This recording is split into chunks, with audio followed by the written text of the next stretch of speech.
Inguusialaisen sukuyhteisön tiiliaidalla suojatuissa taloissa tiedetään, mitä Moskovan pommi-iskusta seuraa. Myös ihmisoikeusjärjestöt pelkäävät vastaiskua.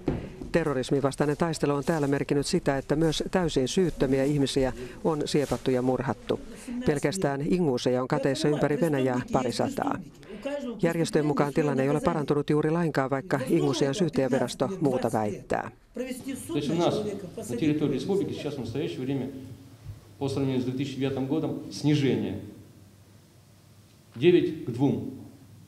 Virallisten tietojen mukaan Ingusiassa siepattiin viime vuonna vain 2 ihmistä.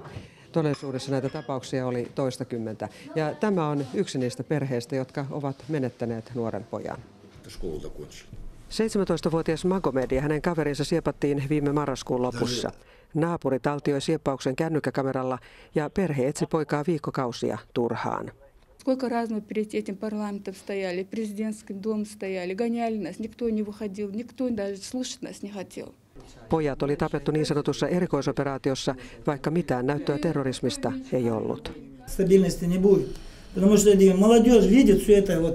Но сегодня человек, точно без вины погибший человек.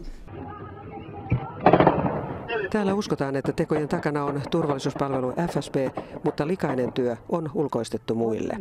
Они получают большую сумму, сказали, каждого убитого человека. Sieppausten takana on Venäjän johdon pelko siitä, että ääri-islamisteihin liittyy yhä enemmän nuoria miehiä. Mutta väkivalta ruokkii väkivaltaa ja yhä paheneva korruptio tavallisen kansan katkeruutta. Но никто не отвечает. И люди это видят молодежь, видят население республики. Естественно, нету доверия к власти из-за таких вещей.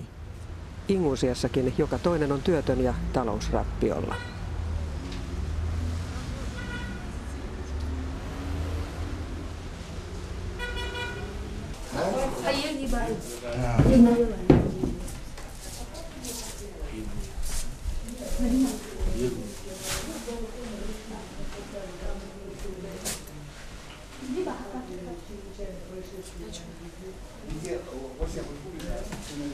Есть, в данное время